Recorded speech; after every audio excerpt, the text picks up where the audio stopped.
नमस्कार दोस्तों। देखिए, इस वीडियो में एक ऐसी कंपनी को कवर करेंगे जो कि अल्कोहलिक बेवरेज बनाती है यहाँ पे। और अगर आप कहें तो यहाँ पे वोडका रम टाइप के यहाँ पे प्रोडक्ट्स इनके हैं। तो बात कर रहा हूँ रेडिको खैतान की। और ओवर द ईयर्स काफ़ी अच्छा परफॉर्मेंस यहाँ पे देखने को मिला है। लेकिन कुछ यहाँ पे अभी आप शॉर्ट टर्म में देखोगे तो बहुत अच्छा मोमेंटम नहीं है। मतलब पिछले 2 सालों में तो ऊपर से नीचे ही आया है। तो अगर हम आज की बात करें, मतलब फ्राइडे की जो प्रीवियस क्लोजिंग थी, तो 1% के आसपास की यहाँ पे तेज़ी देखने को मिली है। एक महीने का डेटा देखते हैं कंपनी के लिए, तो एक महीने में ये देख सकते हैं 6% डाउन है। एक साल में फिर भी 13.5% यहाँ पे पॉजिटिव रिटर्न यहाँ पे दे के जा रही है। 5 साल का डेटा देखेंगे तो आपको यहाँ पे अच्छा लगेगा कि 250% के रिटर्न्स देखने को मिल रहे हैं ओवर द ईयर्स 5 साल में। लेकिन जो मैं ये दिखाने वाला हूँ, इससे आप यहाँ पे थोड़ा सा बहुत शॉक्ड हो जाएंगे कि यहाँ पे जब से लिस्टिंग हुई है, हालांकि काफ़ी पुरानी कंपनी 1996 से पूरा अभी तक अगर डेटा देखें तो ये 261 गुना आपके पैसे को इसने किया है, 261 टाइम्स। और रिटर्न देख सकते हैं 26,000%। और जो एक्सपोनेंशियल ग्राफ का कॉन्सेप्ट है कि अगर कोई कंपनी ओवर द ईयर्स अच्छा कर रही है तो उसमें ग्राफ कुछ इस तरह से ही बनता है। अगर कोई कंपनी जो है उनका प्रॉफिट ऊपर नीचे काफ़ी होता है तो उसका जो शेयर प्राइस का ग्राफ होता है आपको कुछ इस तरह देखने को मिलेगा। लेकिन इसमें जो है जो कंपनियां लगातार धीरे धीरे ही सही प्रॉफिट्स बढ़ाती रहती हैं तो आगे चल के वो कंपाउंडिंग करती हैं और प्रॉफिट्स काफ़ी बड़े होने लगते हैं आगे चल के, क्योंकि कंसिस्टेंसी बनी रहती है। तो उस टाइप का चार्ट आपको यहाँ पे ये चीज़ देखने को मिलेगा। इसका टेक्निकल चार्ट अगर देखें तो यहाँ पे देख सकते हैं कि ये अगस्त में 1 अगस्त के आसपास 1500 के आसपास तो नहीं, 1470 के आसपास यहाँ पे ट्रेड कर रहा था। तो यानी कुछ ही दिनों में ये जो है 250 रुपये यहाँ पे नीचे यहाँ पे करेक्शन देखने को मिल रहा है इसमें। तो अगर आप, जो मैं शुरुआत में बोल रहा था कि 2 साल का डेटा देखें, तो यहाँ पे देख सकते हैं 2022 में, 2021 के एंड में और 22 के स्टार्ट में लगभग यही प्राइस था जहाँ पे आज है। तो रिटर्न तो कुछ मिले नहीं है 2 सालों में। और यहाँ पे ये देख सकते हैं नीचे ज़रूर आया था, लोग एवरेज किए होंगे तो यहाँ पे उनका एवरेजिंग कॉस्ट नीचे आया होगा, लेकिन उसके बाद रिटर्न जो है यहाँ पहले वाले के मुकाबले कम है। लेकिन जैसा मैंने पहले दिखाया था कि रनअप स्ट्रांग हुआ था तो इसलिए ऐसे यहाँ पे मूव्स आते हैं। नंबर्स भी कुछ जितना एक्सपेक्टेशन था उससे उसके मुकाबले अच्छे नहीं आ रहे थे। लेकिन अब आप इसको एक सपोर्ट की तरफ देख सकते हैं। मैं क्या यहाँ पे ड्रॉ करने वाला हूँ इसको ध्यान से समझिए। तो यहाँ पे देख सकते हैं मल्टीपल टाइम्स इसको बार बार रेजिस्टेंस मिल रहा था, ये जोन है। और यहाँ पे मल्टीपल टाइम्स रेजिस्टेंस कब मिल रहा था, सबसे पहले यहाँ मिला, इसके ऊपर नहीं निकल पाया। यहाँ पे देख सकते हैं क्लोजिंग एक दिन हुई थी लेकिन अगले दिन वॉल्यूम्स के साथ नीचे आ गया था। तो आप पूरा जोन बना सकते हैं। उसके बाद मल्टीपल टाइम्स यहाँ पे भी देख सकते हैं कि रेजिस्टेंस मिलता गया, फिर यहाँ पे ब्रेकआउट हुआ, इस कैंडल पे ब्रेकआउट हुआ तो फिर एक शार्प रनअप देखने को मिला। और उसके बाद फिर से जब गिरावट आई है अभी 1-1.5 महीने में तो फिर से वहीं पे आ गया है। तो ये लेवल नोट कर लीजिए, ये लेवल है जो करंट प्राइस है इसी के आसपास है, 1200 का मान सकते हैं कि 1201 इसमें सपोर्ट है। और अगर इसके नीचे भी आता है तो फिर आपको यहाँ पे ये लेवल देखना पड़ेगा। कौन सा, ये मैं यहाँ पे नीचे बना रहा हूँ, उसके नीचे फिर आपको ये लेवल देखना पड़ेगा। क्यों? क्योंकि यहाँ पे भी इसने बहुत ही कोशिश की है इसके ऊपर निकलने की, लेकिन निकल नहीं पाया। यहाँ पे देख सकते हैं बहुत बार, और जब निकला है तो फिर यहाँ पे ये देख सकते हैं रेजिस्टेंस बना है यहाँ पे। तो ये लेवल है अराउंड आपका 1150 का। तो ये सिर्फ मात्र 50 पॉइंट दूर है। अभी मैंने बोला 1200 और 1150, तो मैं इसको अलग अलग ट्रीट नहीं करूँगा, एक पूरा जोन की तरह ही ट्रीट करूँगा कि एक जोन है पूरा। इसमें जो है जो लोग लॉन्ग टर्म के इन्वेस्टर हैं वो बाई करते हैं, क्योंकि सपोर्ट के पास आता है तो वो बाई करेंगे। इंट्राडे के प्लेयर्स क्या करेंगे, सपोर्ट ब्रेक होगा तो सेलिंग करेंगे, इंट्राडे में पैसा कमाएंगे। लेकिन ऑप्शन लॉन्ग टर्म इन्वेस्टर्स के पास ही सेलिंग का नहीं है, सिर्फ बाई कर सकते हैं। तो सपोर्ट में यहाँ पे बाई किया जा सकता है इसमें। अगर आप नीचे से यहाँ पे ट्रेंड लाइन बनाना चाहें तो ये पॉइंट्स जो हैं इसको जोड़ते हुए आप यहाँ पे ऊपर आ सकते हैं। तो देखेंगे आप कि इस हिसाब से भी ये वहीं पे आ रहा है। देख सकते हैं ये सपोर्ट यहाँ पे लिया, दूसरी बार तीसरी बार यहाँ पे फिर एक पूरा टाइम बिताया इस पर, तो फिर से वहीं आया है। तो हमें 2 कन्फर्मेशन मिलते हैं, एक तो ये हॉरिजॉन्टल वाला और एक यहाँ पे आप इसको अपवर्ड यहाँ पे ट्रेंड लाइन बनाना चाहें तो ये भी दोनों यहाँ पे कॉन्करेंट हैं, एक साथ हैं। तो यहाँ पे आप कह सकते हो कि ये अभी बाइंग जोन में कंपनी जो है आपको देखने को मिल रही है। ऊपर से डिस्काउंट यहाँ पे जैसा शुरुआत में दिखा है 1470 से 250 रुपये के आसपास का डिस्काउंट आपको देखने को मिल रहा है। तो कंपनी के फंडामेंटल्स भी देख लेते हैं। सिर्फ चार्ट पे बेस्ड पे अगर करेंगे तो शॉर्ट टर्म की इन्वेस्टिंग होगी, लॉन्ग टर्म के लिए फंडामेंटल्स काफ़ी ज़रूरी हैं। तो देखिए कंपनी काफ़ी पुरानी है और 1943 की है, तो काफ़ी साल हो गए, 80 साल हो गए लगभग।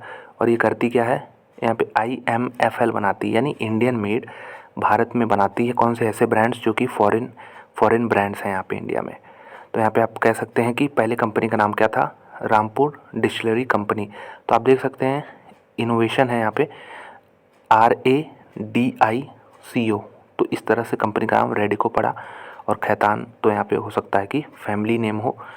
और यहाँ पे 1987 में जो IMFL प्रोडक्ट्स में एंट्री लिए हैं, पहली इनकी ब्रांड थी यहाँ पे 8 PM विस्की।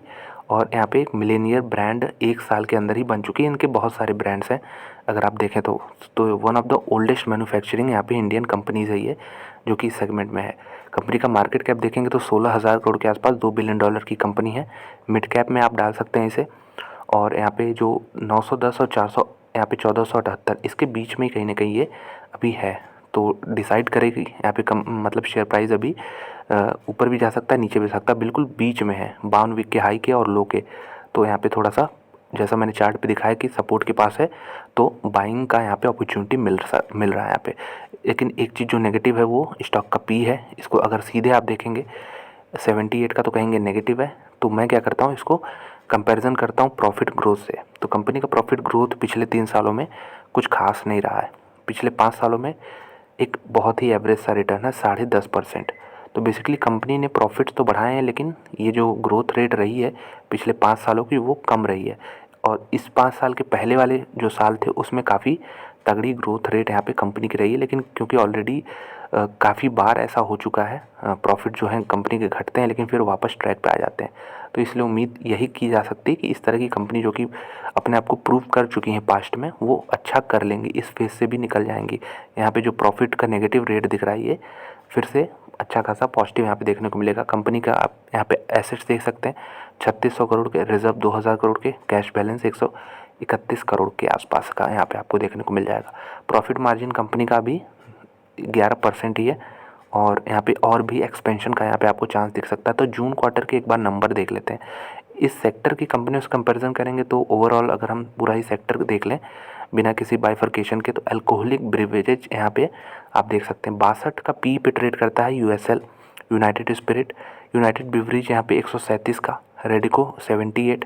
तो काफ़ी ना काफ़ी इन्फ्लेटेड नंबर है। ये सारे जो नंबर बढ़े हुए हैं, ऐसा भी हो सकता है कि इसी क्वार्टर में कंपनियों को लॉस हुआ हो, इसकी वजह से EPS कम हो गया, तो टेम्प्रोरी भी हो सकता है।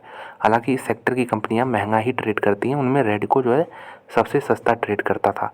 और अभी मैं इसके नंबर आपको दिखाऊंगा, जून क्वार्टर के नंबर यहाँ पे दिखाता हूँ और कंसोलिडेटेड बेसिस पे नंबर यहाँ पे दिखाता हूँ।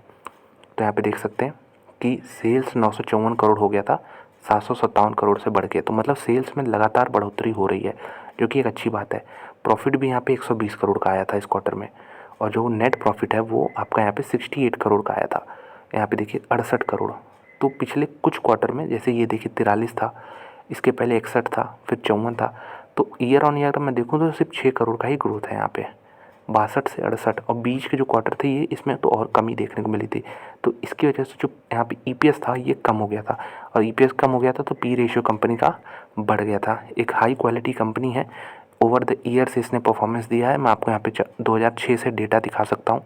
सेल्स 466 करोड़ से बढ़ते बढ़ते आज यहाँ पे लगातार बढ़ रहा है, कभी घटा नहीं है।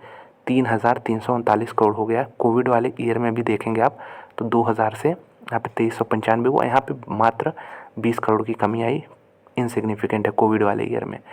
लेकिन आज यहाँ पे 3300 करोड़ के आसपास का यहाँ पे सेल्स है। प्रॉफिट भी अगर आप देखना चाहें तो नेट प्रॉफिट देख सकते हैं 45 करोड़ से बढ़ाते हुए 227 करोड़ के आसपास है। बस ये है कि अभी 2 साल पहले कंपनी जो है यहाँ पे 1.5-2 साल पहले प्रॉफिट जो है ज़्यादा था, 277 करोड़, 263 करोड़। तो पिछले 5 सालों का जैसा हम डेटा देख रहे थे कि बहुत ज़्यादा ग्रोथ नहीं रही है। हाँ, ये यहाँ से 45 से अगर आप देखेंगे तो 194 जाने में बहुत अच्छा किया है कंपनी ने, लेकिन उतने ही टाइम पीरियड में फिर 194 से सिर्फ 227 आई है। तो इसमें अपॉर्चुनिटीज़ है। और लेकिन अभी कुछ क्वार्टर या फिर कह लें 1.5-2 साल से अच्छे नंबर नहीं आ रहे हैं।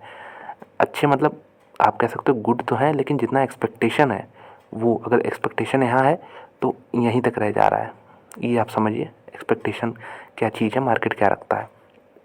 यहाँ पे अगर प्रमोटर होल्डिंग देखें तो 40% शुरुआत से बने हुए हैं। FII जो है 18% है, DII 23% है, यानी पब्लिक के पास बचता है सिर्फ 17% स्टेक रखने का मौका, जो कि काफ़ी अच्छी बात है।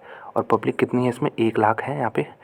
और यहाँ पे देख सकते हैं जब इसमें ये देख सकते हैं क्वार्टरली वाइज नंबर है, तो 1,46,000 एक्स्ट्रा यहाँ पे अगर हम देखें तो 1 लाख ही रहते हैं जनरली कंपनी पे, लेकिन एक्स्ट्रा 30-40 हज़ार लोग ऐड हो गए थे, तो उनको यहाँ पे शेयर जो है बेचा गया। बड़े इंस्टीट्यूशंस बेचते हैं तो वो एब्जॉर्ब किए, उसका लॉस लेके वो लोग धीरे धीरे निकल रहे हैं। आज कितने, 1,07,000।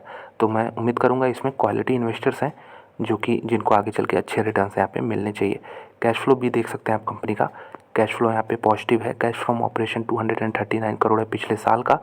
और यहाँ पे इन्वेस्टिंग में भी काफ़ी कंपनी खर्चा करती है, तो कैपेक्स करती है। यहाँ पे 705 करोड़ के फिगर से आपको पता चल जाएगा इसको। और यहाँ पे देख सकते हैं एसेट्स कितने खरीदे हैं, 705 के। तो कंपनी जो है ग्रोथ मोड में है। और अभी नंबर्स कुछ अच्छे नहीं थे, लेकिन ओवर द ईयर्स हमें बड़ा पिक्चर देखना पड़ेगा। रेडिको जैसी कंपनियों के लिए मेरे ख्याल से 10 साल का ज़्यादा नज़रिया रखेंगे तो बहुत अच्छे रिटर्न्स यहाँ पे बन सकते हैं। इसको हालांकि ट्रैक भी करना होगा टाइम ऑन टाइम, तो आपको यहाँ पे अच्छे रिटर्न्स मिल सकते हैं। तो ये था रेडिको खैतान के बारे में पूरा डिटेल, टेक्निकल प्लस फंडामेंटल।